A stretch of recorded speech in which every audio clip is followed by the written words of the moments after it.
A wild report out of Pittsburgh as Kris Letang tried to get a trade to the Montreal Canadiens this offseason. We have to dive into that and what likely made it fall apart. Plus, we have to get into some Habs prospect updates, including Bogdan Konyushkov and how his head coach Igor Larionov compares him to some of the MVPs of the NHL, and an update on Yevgeni Volokhin, one of our top Russian goalie prospects. We got to get into a bunch of stuff on this episode of Habs Digest, but before we do, I haven't done this in a long time, but 48%, that number's actually lower than I was expecting, but still about half of you watching this video have not hit subscribe, and you guys know we got daily content, we got weekly Monday night live streams. If you wanted to interact with us and get all your latest Habs news, please hit that button down below, we'd really appreciate it. Jesse, let's start with our boy Yevgeni Volokhin. Oh man, he's a beast. It's been a while since we've seen some gameplay stuff, but just recently had prospect videos on YouTube, and I will link that video down below. Please go to their channel. This video deserves more than a few hundred views, which is what it has right now, which is honestly insane to me.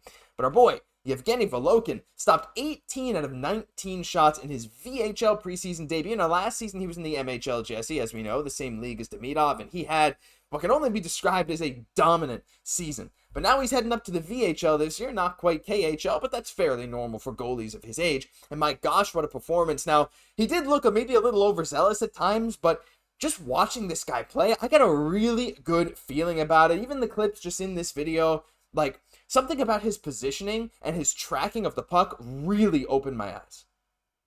Yeah, looking confident there, and that composure will even set in more as he continues to get that experience at these higher levels, right? But like, Yevgeni Volokhin, this is a player that I like. I don't know how other Habs Digest, fans feel about this. It's like, do they have the same type of feeling as we do, right? Because it seems like there's some potential, right, in this with this player. And with Russia, if we're looking at their track record of late of producing goalies, some of the best in the world, right? We don't need to look farther than Vasilevsky, who has been like kind of that number one for a long time. Maybe not anymore, but still debatable. He's at the top. There's young Askarov, right, which looks absolutely amazing.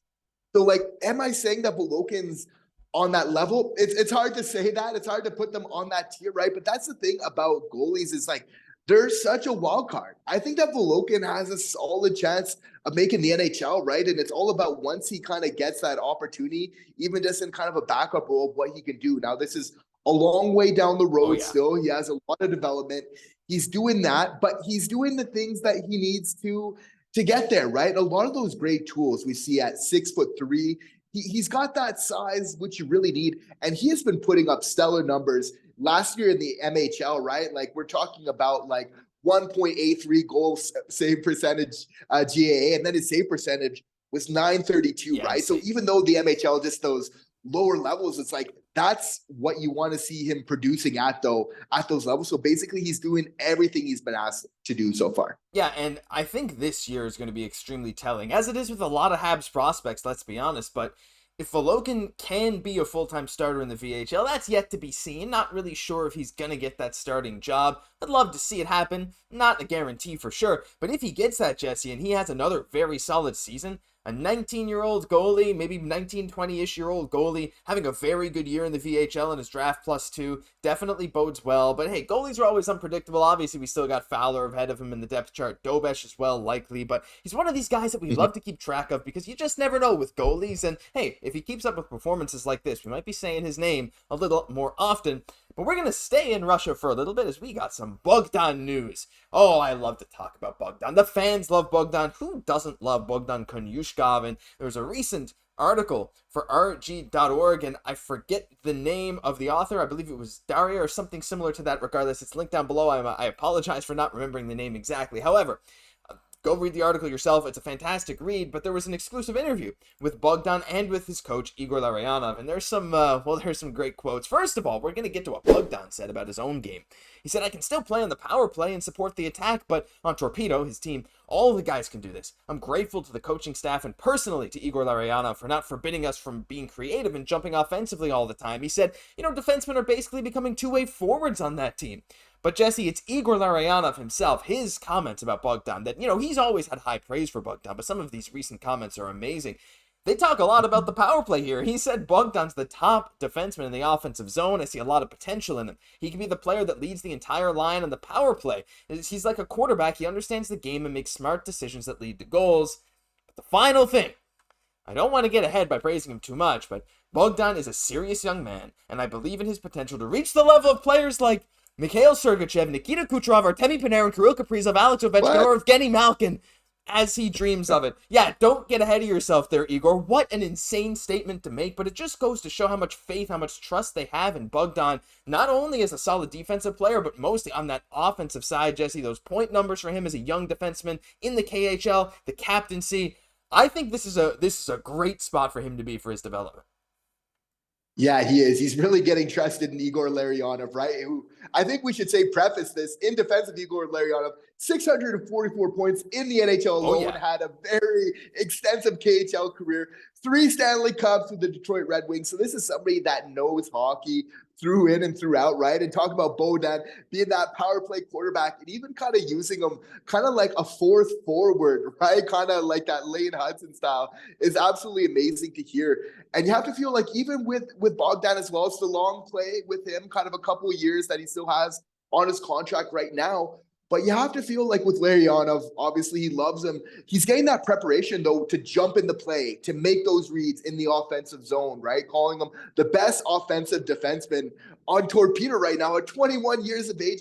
Being a captain, there's a reason we're hyping him up. It's because he's doing things that we don't see all the time. And he just so happens to be a Habs prospect, right? He kind of got passed on a little bit because of his size and everything else like that. He's still been a little bit more of a playmaker in an offensive role, but you got to feel like that goal total's going to continue to go up. They want him to shoot more. They want him to jump into plays. So for me, that seems like amazing training for when he comes to Montreal and being ready, right? But like, Josh, those comparisons to these players, like, I don't know. This is absolutely wild. If this was coming from anybody other than Igor Larionov, I'd be extremely taken aback. If I said this, we get destroyed in the comments. I mean, that's the thing, though. You can't go against Igor. Maybe you can, actually, for various reasons, but it is what it is. This is crazy. And while I don't think Bogdan necessarily looks to get to that level, he definitely has a ton of potential, and maybe more than we thought, Jesse. And he kind of did say, he's like, I haven't been in a ton of communication with the Habs. He was a 5th-round pick. He said, you know, the little communication they had was basically, hey, you're in good hands with Igor Larionov. We're going to let him do what he needs to do with you. And what are we seeing, Jesse? He's getting some of the best reps on the team. He's their power play quarterback. He's their captain as a young defenseman in the KHL. You couldn't ask for better reps. So whether he comes to the NHL eventually or not, who knows? But keeping track of him this year, especially with that high praise, is going to be very, very interesting. Final thing. Now, we have to talk about this. This is wild. This kind of came out of nowhere. Now, this is actually a week old, over a week old, and I didn't catch this. I don't think you caught this, Jesse. I didn't even hear many people talking about it, but it was coming out in some articles today as some people were going listening to podcasts, and I do have the original source. If you guys want to go listen, I'll link it down below, and here it is here. It's from Madden Monday on Breakfast with Benz, where Mark Madden went on this podcast, and he's an insider for various websites. He was on Trib Lives, on the X, and he was talking about the Pittsburgh Penguins, and one thing he said was that Kris Letang wanted to be traded to Montreal this offseason, Jesse. I heard there were discussions to try and bring Letang to Montreal at Letang's request, but nothing came of it. And of course, Letang's 37. He spent his whole career with the Penguins. He's a Quebec native, and his former agent is Kent Hughes. And Letang even skated with a few Habs players at the CN Sports Complex, standing out like a sore thumb ahead of training camp last September. I remember seeing that picture. I thought nothing of it at the time. I was like, oh, he's a Quebec guy. But Jesse, I mean, Kris Letang, what an illustrious career. I'm actually going to make that a bit bigger for you guys.